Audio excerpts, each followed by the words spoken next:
जय हिंद, वंदे मातरम। स्वागत आप सभी का सक्सेस वर्ल्ड एमसीक्यू चैनल पर। तो चलिए आज आप लोगों का जनरल अवेयरनेस का क्लास 4 चलेगा। इससे पहले आपका 3 क्लास हो चुका है। अगर आपने तीनों क्लास को नहीं देखा है तो तीनों के लिंक आपको वीडियो के डिस्क्रिप्शन बॉक्स में मिल जाएगा। तो चलिए आज के सेशन को स्टार्ट करते हैं। तो आज के सेशन का सबसे पहला प्रश्न है, भारत के प्रथम मुख्य न्यायाधीश कौन थे? ऑप्शन आपके सामने 4 दिए गए हैं और आपको प्रत्येक प्रश्न के लिए आंसर करने के लिए मैक्सिमम 5 सेकंड का टाइम दिया जाता है। तो प्रत्येक स्टूडेंट को कमेंट बॉक्स में आंसर करते जाना है। तो भारत के प्रथम मुख्य न्यायाधीश कौन थे? इसका राइट आंसर ऑप्शन डी के साथ चला जाएगा, एच.जे. कानिया, हीरालाल जे कानिया। ऑप्शन डी इस प्रश्न का बिल्कुल सही जवाब हो जाएगा। याद रखना है, वर्तमान में पूछ सकता है। तो भारत के वर्तमान में मुख्य न्यायाधीश कौन है? तो याद रखना है श्री N.V. रमन है, 48वें नंबर के हैं। याद रखना है, ये सभी प्रश्न इंपॉर्टेंट है आपके एग्जाम के लिए। चलिए इसी के साथ आगे बढ़ते हैं। दूसरा प्रश्न है, प्रधान मध्याह्न रेखा का मान क्या है? फटाफट से आंसर करते जाएंगे। प्रत्येक स्टूडेंट का आंसर कमेंट बॉक्स में आना चाहिए। और फ्रेंड्स याद रखना है, जनरल अवेयरनेस के 2 सेशन का PDF टेलीग्राम चैनल पर डाल दिया गया है। अगर आपने डाउनलोड नहीं किया है तो जाकर डाउनलोड कर सकते हैं। लिंक आपको वीडियो के डिस्क्रिप्शन बॉक्स में मिल जाएगा टेलीग्राम चैनल का। तो इसका राइट आंसर क्या हो जाएगा? जी बिल्कुल, अगर आपने बी को दिया है तो बिल्कुल सही जवाब हो जाएगा, 0 डिग्री देशांतर। याद रखना है, ऑप्शन 20 प्रश्न का बिल्कुल सही जवाब हो जाएगा। नेक्स्ट है, स्वतंत्र भारत का पहला केंद्रीय बजट किसने प्रस्तुत किया? ये प्रश्न आपके एग्जाम के लिए मोस्ट इंपॉर्टेंट और VVI प्रश्न है, क्योंकि ये प्रश्न आपके प्रीवियस एग्जाम में कई बार पूछा चुका है। चलिए आंसर करेंगे, स्वतंत्र भारत का पहला केंद्रीय बजट किसने प्रस्तुत किया? इसका सही जवाब, अगर आपने ऑप्शन डी को दिया है तो बिल्कुल सही जवाब हो जाएगा, R.K. शनमुखम चेट्टी। याद रखना है, ऑप्शन डी इस प्रश्न का बिल्कुल सही जवाब हो जाएगा। ऑप्शन सी में है C.D. देशमुख। चलिए इनके बारे में बता देते हैं। तो C.D. देशमुख ये RBI के, याद रखना है, C.D. देशमुख RBI के प्रथम भारतीय गवर्नर थे। याद रखना इंपॉर्टेंट है। वर्तमान में पूछे कि RBI के गवर्नर कौन है? तो शक्तिकांत दास है। इनका नाम भी याद रखना है, शक्तिकांत दास पूछ सकता है, याद रखना है। और ऑप्शन बी में जो है मौलाना आजाद, इनको भी याद रखना है। ये भारत के पहले शिक्षा मंत्री थे। याद रखना है, मौलाना अब्दुल कलाम आजाद। सभी पॉइंट्स को याद रखना इंपॉर्टेंट है। नेक्स्ट है, रामकृष्ण मिशन के संस्थापक कौन थे? मोस्ट इंपॉर्टेंट प्रश्न है। चलिए आंसर करेंगे, रामकृष्ण मिशन के संस्थापक कौन थे? तो याद रखना है इसका सही जवाब, अगर आपने ऑप्शन सी को दिया है तो बिल्कुल सही जवाब देगा, स्वामी विवेकानंद थे। याद रखना है, इनके बचपन का नाम पूछा जाता है तो नरेंद्र दत्त। यहाँ पे लिख देते हैं, स्वामी विवेकानंद के बचपन का नाम क्या था? तो नरेंद्र दत्त। याद रखना है, पूछ सकता है एग्जाम में, याद रखना है। नेक्स्ट है, भारतीय संविधान का आर्टिकल 32 किससे संबंधित है? मोस्ट इंपॉर्टेंट प्रश्न है। चलिए आंसर करेंगे। और फ्रेंड्स हम जितना एक्स्ट्रा पॉइंट्स बता रहे हैं, अगर आप लिखना चाहते हैं तो लिख सकते हैं। तो देखिए आर्टिकल 32 किससे संबंधित है? तो ये संवैधानिक उपचार का अधिकार से संबंधित है। ऑप्शन ए इस प्रश्न का बिल्कुल सही जवाब हो जाएगा। चलिए आगे बढ़ते हैं।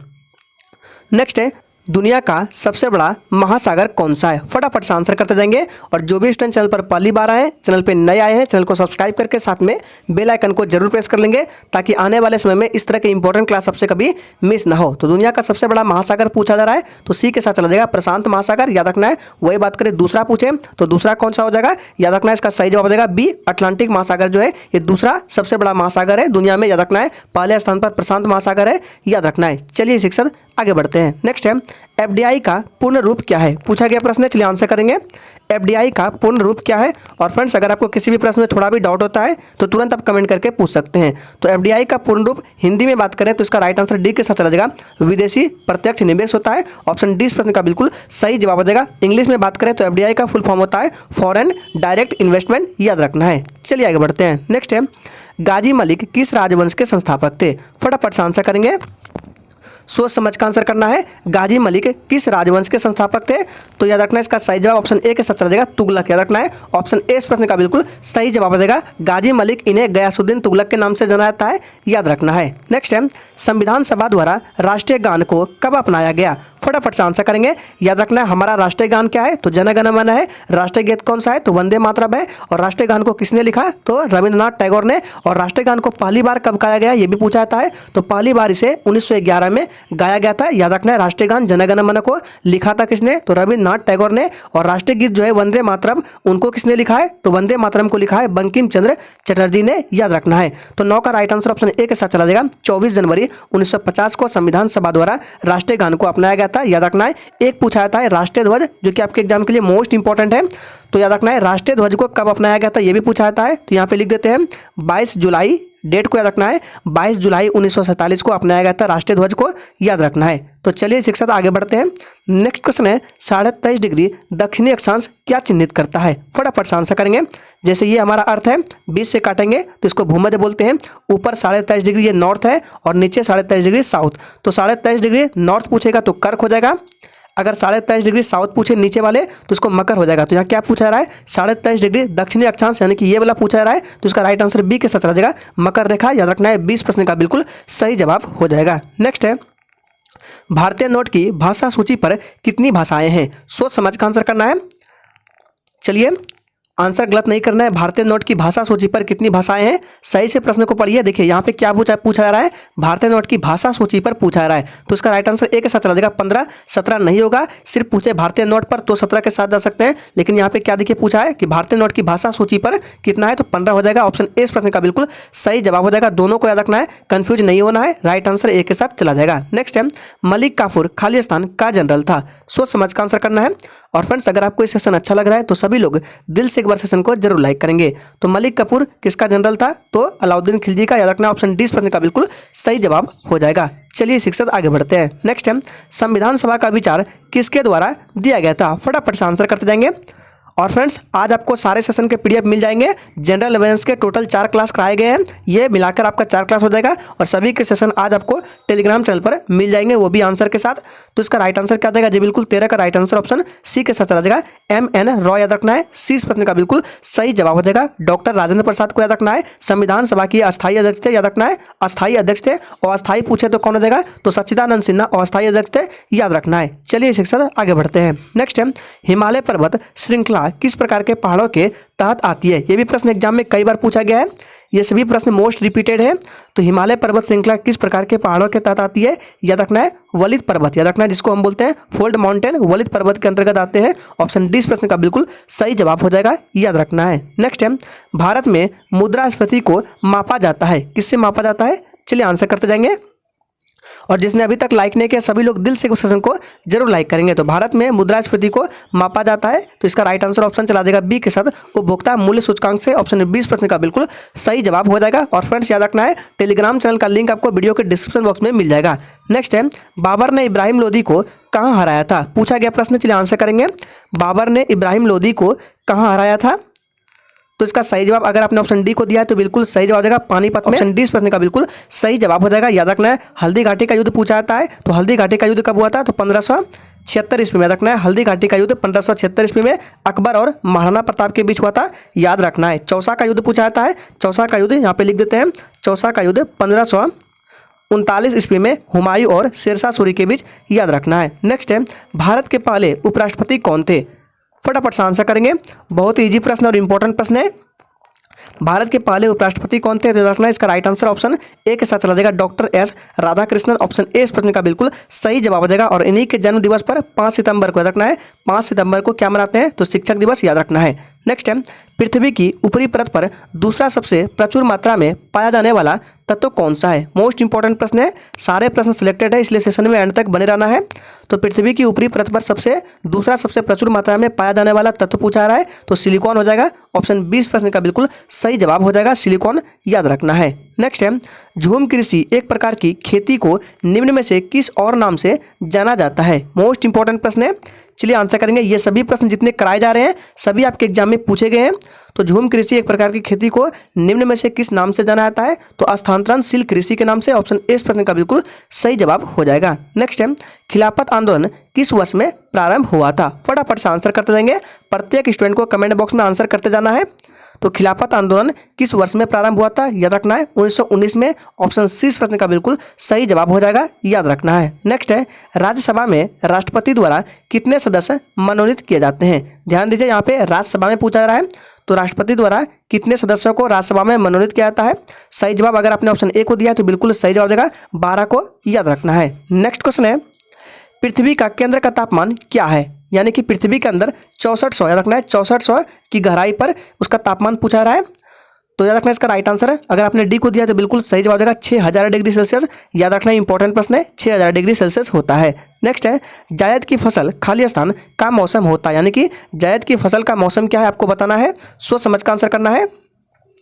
चलिए तो देखिए इसका राइट आंसर सबसे पहले क्या हो जाएगा जी, बिल्कुल बी के साथ चला जाएगा अप्रैल जून। याद रखना है ऑप्शन 20 प्रश्न का बिल्कुल सही जवाब हो जाएगा। और इस मौसम में मूंगफली, सोयाबीन, तरबूज ये सभी चीज़ें उगाई जाती है। याद रखना है। और देखिए खरीफ फसल भी पूछ सकता है, यहाँ लिख देते हैं खरीफ फसल, तो खरीफ फसल का मौसम है जुलाई से नवंबर, याद रखना है जुलाई से नवंबर, और उसमें धान मक्का ये सभी चीज़ें होती है। और पूछा था एक रबी, यहाँ पे लिख देते हैं रबी का फसल का जो टाइम है ये है नवंबर से मार्च, जिसमें चना, गेहूं और सरसों ये सभी चीज़ें उगाई जाती है, याद रखना है। तो इसका राइट आंसर क्या आ जाएगा जी, बिल्कुल ऑप्शन बी के साथ चला जाएगा, अप्रैल से जून, याद रखना है। नेक्स्ट है हिंद स्वराज पुस्तक किसने लिखी है, मोस्ट इंपॉर्टेंट प्रश्न है, आंसर करेंगे।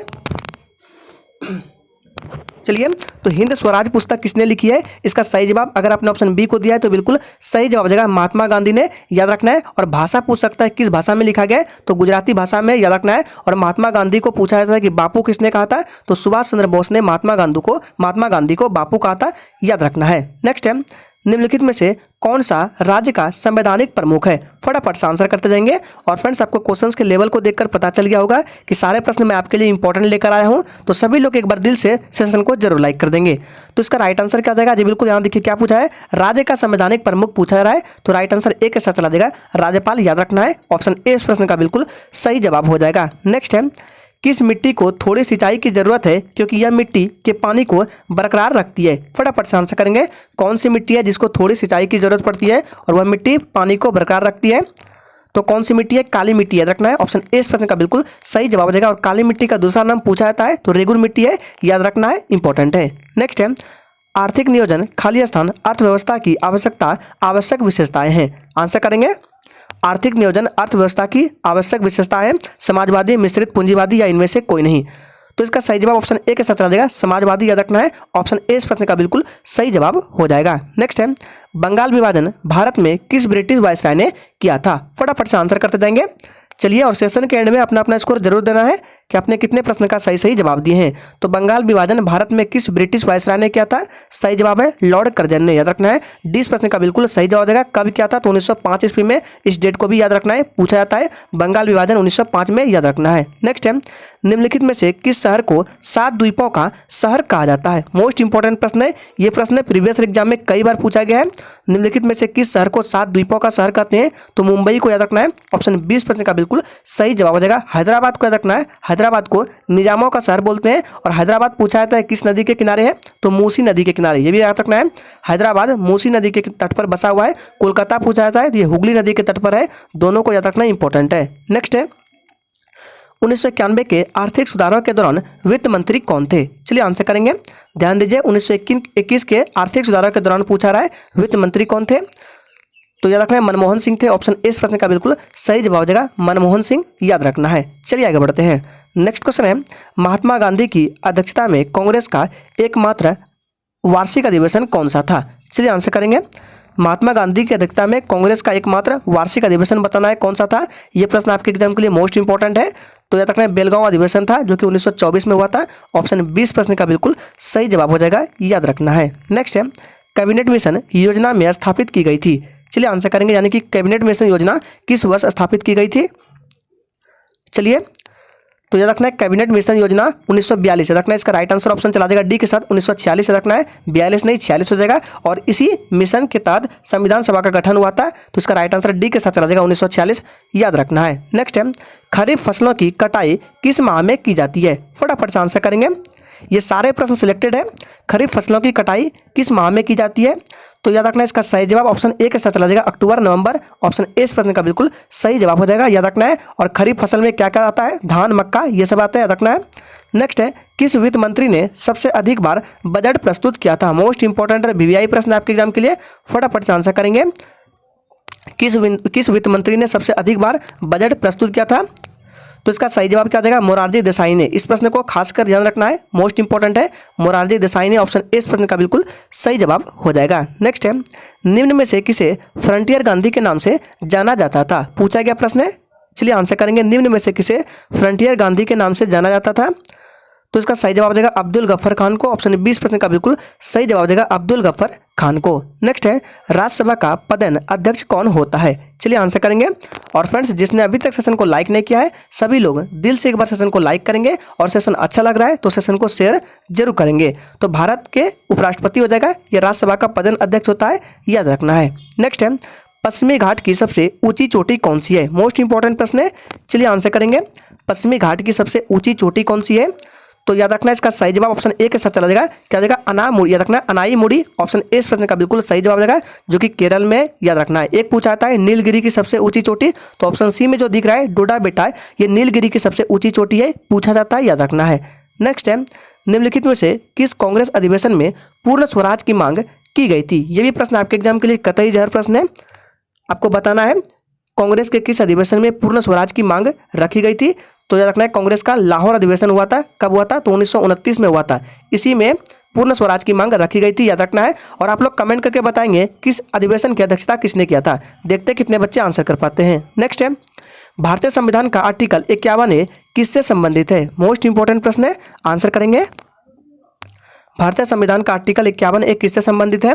तो इसका सही जवाब ऑप्शन ए के साथ चला जाएगा, मौलिक कर्तव्य से, याद रखना है। ये बिल्कुल सही जवाब देगा। मौलिक कर्तव्य को संविधान में कब जोड़ा गया था? तो 42वां संविधान संशोधन के माध्यम से, याद रखना है। मौलिक कर्तव्य को किस देश के संविधान से लिया गया है? रूस देश के संविधान से लिया गया है, याद रखना है। कितने मौलिक कर्तव्य है? 11 मौलिक कर्तव्य है, याद रखना है। और 11वां मौलिक कर्तव्य पूछा जाता है कि किस संविधान से संशोधन जोड़ा गया है? तो 11वां मौलिक कर्तव्य को 86वां, याद रखना है, 86वां संविधान संशोधन से जोड़ा गया है, जो कि 2002 ईस्वी में हुआ था, याद रखना है। एक होता है मौलिक अधिकार, तो मौलिक अधिकार को यूएसए के संविधान से लिया गया है, याद रखना है। नेक्स्ट है, सरदार सरोवर परियोजना किस नदी पर स्थित है? बहुत बार पूछा गया प्रश्न है, बहुत ही शानदार प्रश्न, आंसर करेंगे। सरदार सरोवर परियोजना किस नदी पर स्थित है? तो ये नर्मदा नदी पर स्थित है, याद रखना है। सी इस प्रश्न का बिल्कुल सही जवाब हो जाएगा, नर्मदा नदी पर। नेक्स्ट है, अंतर्राष्ट्रीय संगठन ब्रिक्स का मुख्यालय कहाँ स्थित है? फटाफट से आंसर करेंगे।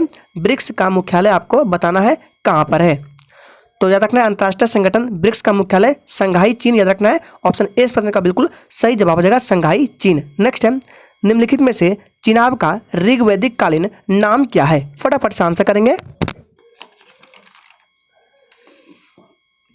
चलिए, तो आपको बताना है ऋग्वैदिक कालीन चिनाब का नाम बताना है। राइट आंसर डी के साथ चला जाएगा, अस्कनी है। डी इस प्रश्न का बिल्कुल सही जवाब हो जाएगा। नेक्स्ट है, विजयवाड़ा में किस चीनी विद्वान ने बौद्ध धर्म ग्रंथों का अध्ययन किया? फटाफट से आंसर करेंगे।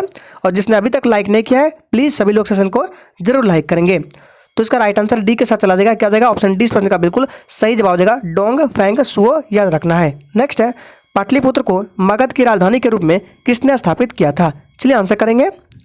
पाटलिपुत्र को मगध की राजधानी के रूप में किसने स्थापित किया था? तो याद रखना है इसका सही जवाब ऑप्शन चला देगा किसके साथ? उदयन ने, याद रखना है। सी इस प्रश्न का बिल्कुल सही जवाब हो जाएगा। नेक्स्ट है, किस वेद के भजनों को होत्री द्वारा सुनाया गया है? फटाफट से आंसर करेंगे। किस वेद के भजनों को होत्री द्वारा सुनाया जाता है? फटाफट से आंसर करेंगे। और फ्रेंड्स, जनरल अवेयरनेस के जितने भी क्लास हुए हैं उन सभी का प्लेलिस्ट भी बना दिया गया है। प्लेलिस्ट का लिंक आपको वीडियो के डिस्क्रिप्शन बॉक्स में मिल जाएगा। तो किस वेद के भजनों को होत्री द्वारा सुनाया गया है? इसका राइट आंसर ऑप्शन चला देगा डी के साथ, ऋग्वेद, याद रखना है। ऑप्शन डी इस प्रश्न का बिल्कुल सही जवाब हो जाएगा। सामवेद को याद रखना है, इसे भारतीय संगीत का जनक भी बोला जाता है। अथर्ववेद जो है ये सबसे बाद का वेद है, याद रखना है। चलिए शिक्षक आगे बढ़ते हैं। नेक्स्ट है, गायत्री मंत्र की रचना निम्नलिखित में से किसने की? फटाफट से आंसर करेंगे। गायत्री मंत्र की रचना निम्नलिखित में से किसने की? तो याद रखना है विश्वामित्र। ऑप्शन 20 प्रश्न का बिल्कुल सही जवाब हो जाएगा, विश्वामित्र, याद रखना है। ऑप्शन 20 प्रश्न का बिल्कुल सही जवाब हो जाएगा। नेक्स्ट है, तीर्थंकर नेमिनाथ की मूर्ति को किस प्रतीक से पहचाना जाता है? फटाफट से आंसर करेंगे। तीर्थंकर नेमिनाथ की मूर्ति को किस प्रतीक से पहचाना जाता है? और तीर्थंकर नेमिनाथ को रखना है, ये 22वें तीर्थंकर थे। और इसको किस प्रतीक से पहचाना जाता है? तो राइट आंसर ऑप्शन डी के साथ रह जाएगा, संघ से, याद रखना है। डी इस प्रश्न का बिल्कुल सही जवाब हो जाएगा। सांड किसका है? तो ये ऋषभदेव का है, जो कि पहले तीर्थंकर थे। और सिंह किसका है? तो महावीर स्वामी, जो कि 24वें तीर्थंकर है, याद रखना है। नेक्स्ट है, किसने अपने शासनकाल में पाटलिपुत्र को मगध की राजधानी बनाया और यहाँ एक छोटा किला बनवाया? चलिए आंसर करेंगे, फटाफट से आंसर करते जाएंगे। तो इसका राइट आंसर अगर आपने ऑप्शन सी को दिया है तो बिल्कुल सही जवाब हो जाएगा, उदयन हो जाएगा, याद रखना है। नेक्स्ट है, कौन से चीनी यात्री नालंदा में आया और एक छात्र और शिक्षक दोनों के रूप में रहा? चलिए आंसर करेंगे। कौन से चीनी यात्री नालंदा में आया और एक छात्र और शिक्षक दोनों के रूप में रहा? तो ह्वेनसांग इसका राइट आंसर हो जाएगा। ऑप्शन डी इस प्रश्न का बिल्कुल सही जवाब हो जाएगा। आज के सेशन का अंतिम प्रश्न है, निम्न में से किस स्थान पर महमूद गजनवी द्वारा आक्रमण नहीं किया गया था? चलिए आंसर करेंगे।